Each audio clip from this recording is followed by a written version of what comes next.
Okay, so a couple weeks ago, ish, I finally played through the first Klonoa game, Klonoa Door to Phantomile. And it's a game that had been on my radar for several years. Um, I had heard about the Wii remake and that it was like this really well liked game, and it was a remake of a PS1 game that was even more well beloved. And I didn't know too much about it. All I really knew was Klonoa's design of this adorable cat-like thing with a fucking with a hat that has Pac-Man on it because Namco. That he says Wahoo, and that apparently it has a really sad ending. That was all I knew going into it, but I'd heard really good things and was looking forward to finally playing it. The thing that stands out to me about the game is it just oozes charm in the designs, in the music, in the level designs, the simplicity of the gameplay. I was just having a blast. I was, for the most part, just kind of grinning from ear to ear. It reminds me a lot of Kirby. Now, Klonoa and Kirby have very different move sets. Klonoa can't copy and he can't fly infinitely. But just, I don't know. I don't know if part of it is the enemy designs. The way the levels work, like look visually, reminds me a lot of Kirby 64. I think in Klonoa, the levels are more interesting. I think they're better done.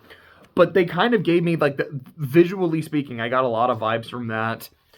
And especially just like the sounds, like the way there's no real okay, there's dialogue in Klonoa, but the language that they speak, it's a very Banjo Kazooie kind of thing.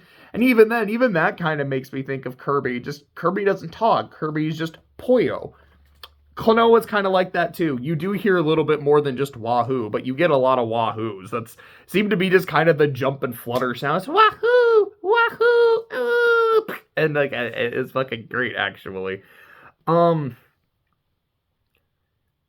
Oh, so this side of it is like, what are some of my other notes here? It's like, oh yeah, that's another thing that reminds me of Kirby, is that you're just in this really cutesy, pleasant world, and by the end, you're fighting fucking demons and these cosmic entities. And Gadius, is that you pronounce his name? I'm not sure.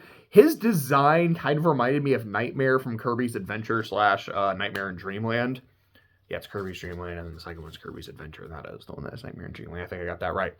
And even then, he's like, I am this entity that wants to bring nightmares to this dream world. I'm like, this is just Kirby's Adventure. What the fuck? Just, I liked all the similarities. I'm a big Kirby fan. Um, the game isn't perfect. There are a little bit of things here and there that I maybe don't super love. But overall, I think it's an incredibly pleasant experience. I'm very glad I played it. So let's start going into some of the specifics. Let's start with presentation. The designs are just on point. I love how Klonoa looks. I like how a lot of these monsters look. I like how Gadius looks. I fucking love Joka's design of this fucking clown mask little shit. I fucking hate him, but he's great. The I don't remember what the name of the fish was. I want to say it was like Aska, but I might be getting that confused with Tales of Symphonia. Actually, now that I'm thinking about it, it actually kind of does look like Aska, just as a like kind of more of a fish thing and not a dragon. Huh? Thinking about it, like that's weird. That's interesting. To is Aska in another Tales game before Symphonia? I mean, it might be in Fantasia because Fantasia is a prequel to Symphonia, and that might be what inspired the design in Klonoa, or they really liked that design from Klonoa and Aska wasn't in Fantasia, and so like, fuck, that's really cool. We're gonna put it in Symphonia. Holy shit, that's dope as hell. The music is great. The music is just really pleasant. I was smiling as I was listening to it. I will be honest, in some of the harder levels where I was like, okay, the music's really good, but I just kind of need to listen to something to like motivate me. I was just listening to Ruby intros, not just the intros. I was listening to Red Like Roses too, but as listening to the Red Like Roses trilogy, listening to Ruby intros. That is not a knock against the Klonoa music. Like I know what I need right now. It's kind of like when I was playing through the final trial in Super Mario Wonder. I was doing the same shit. I was like, this is good music. I know what I need right now. But the music in this game is fucking stellar. I love the camera. Just, it is not a camera that you have any control over. It is a fixed camera.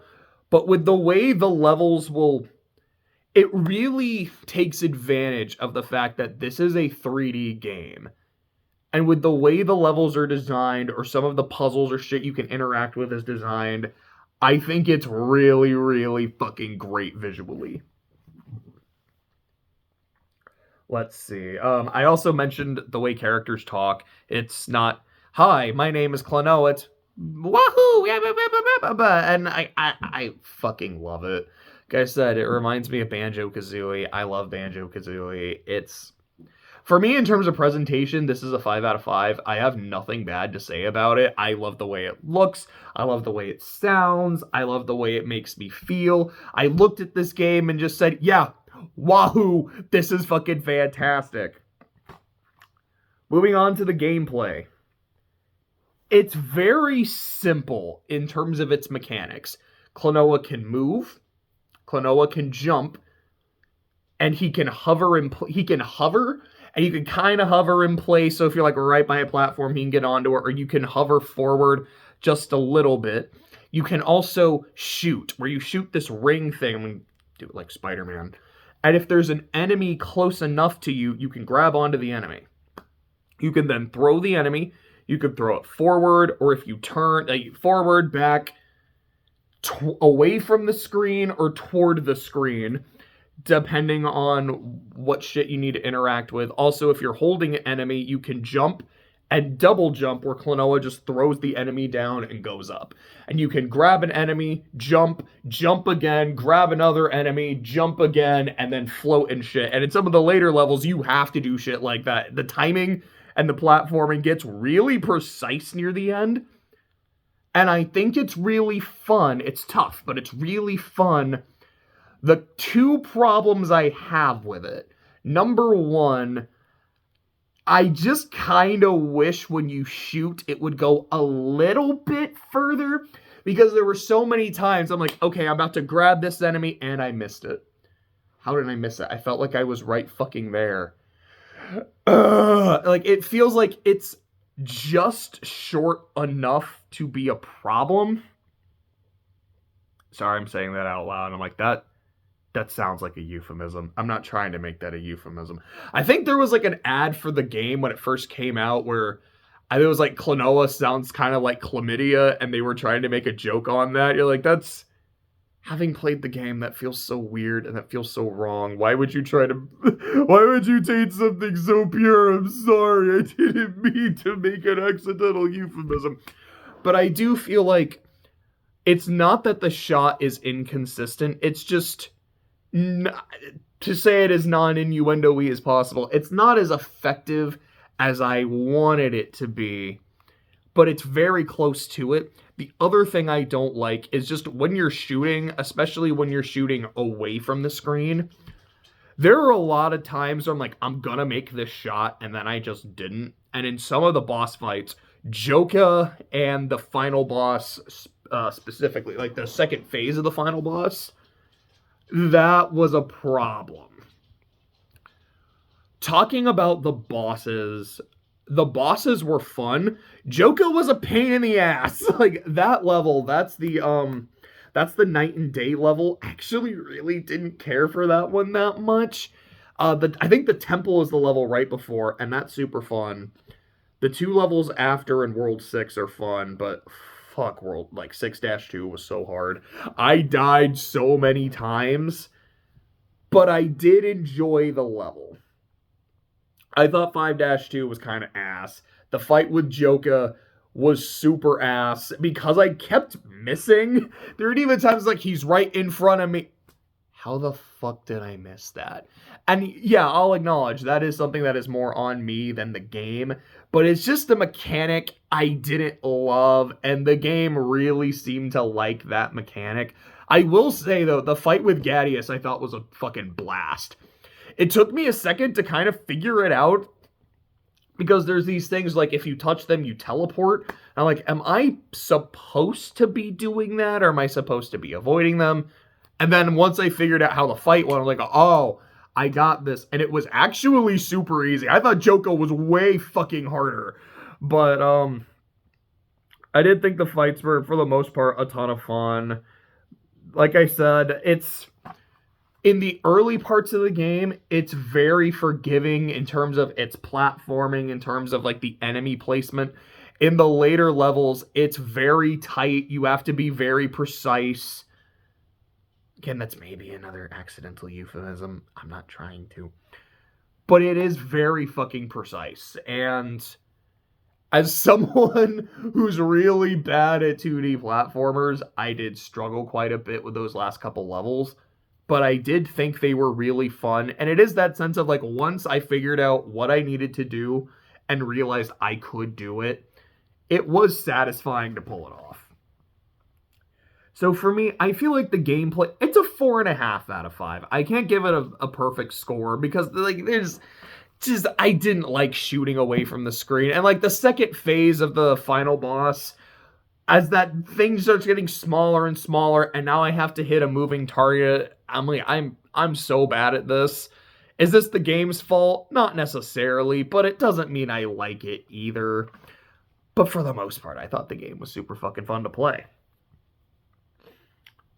Then we get to the narrative, the final part of the game.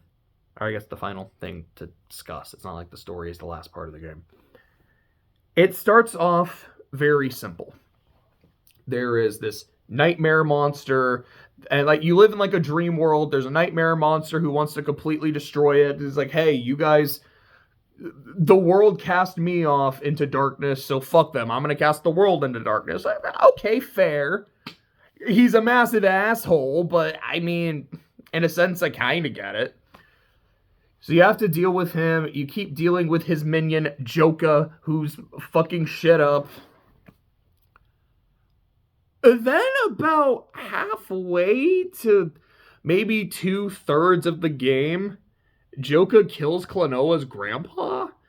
And it's not like there's a whole lot of scenes with Klonoa and its grandpa. So it's not like I'm like, oh my god, this is the saddest death I've ever seen.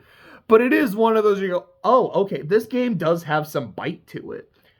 I wasn't expecting that because I didn't really know what happened in terms of the plot of the game. I was like, okay, that's pretty shitty. And I remember when that happens, like when you see, because I think it's Joka's in like an airship or something.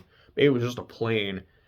He shoots down like a Laputa laser and the grandpa dies. The music stops. And I like that. I like that it really lets the intensity of the moment sink in, and the grandpa dying in Klonoa's arms. Like that is really fucking sad. Like, okay, I get what people mean when they say this is a sad game. It's not just a little kitty have fun game. There's some teeth. That's cool as shit. Then you go to the moon. Like you do some shit. You meet some kings and queens and the princes and princesses, blah, blah, blah. You go to the moon. You fight the final boss on the moon. And then he's not the final boss. You fight the actual final boss, which is the Super Kirby enemy. Then you get the reveal that Klonoa's companion, the Moon Prince, because sure, brought Klonoa into this world. Klonoa is not from this world. And Klonoa's like, that's not true. Like, this is my home. I have all these memories of this place. Actually, buddy, those memories are fake. You're not from here. And now that you've, like, expelled the demon and, like, the song is going to happen. Because I think that was the thing. Like, there's going to be a song to, like, purify the world. That sounds about right. Like, you're about to get expelled because you're an external force. You are my friend. I likes you. I care about you a lot. But I did have to lie to you and manipulate you so you could help. Sorry. And then Klonoa gets expelled from the world, and he's holding hands with his friends because he doesn't want to go, and his friend doesn't want him to go either. And then it happens. You're like, what? What the fuck? Wait, where did this shit come from? Wait, why am I sad now? What the hell? Like, I didn't cry or anything like that, but I could see why someone would. Like, this just got, like, unnecessarily bittersweet. What the fuck? Like, damn, I knew the game showed me, it does have some bite to it, but what the fuck was that? Okay, I kind of respect it for that. Not even kind of, it's like, no, like, I respect the game for just kind of, hey, on the way out, bam, just punches you in the dick real quick. Okay. I don't know how interested I am in playing the second one. Like, for me, I've heard the first one is a classic, so I wanted to go ahead and play it, and I had a really good time with it. From what I understand, the second one is more or less the same, and since I really liked the first one, I am kind of interested in playing the second one. But I'm not like, man, that story was so good, I gotta know where it goes. Like, no, that's a really bittersweet ending. But I kind of don't mind leaving it at that bittersweet ending. And I don't know, maybe that's just really fucked up. So, it's kind of one of those stories where it's not like, oh my god, this is so good, this is so compelling, I have to give it a high score. It's just more of those, I don't really have, it's kind of like talking about the story in a Mario game, or like Lunar 1. Lunar 1 has such a simple, like, fairy tale kind of story that I'm like, it's not the most interesting, but there's nothing wrong with it. And it just kind of works for me.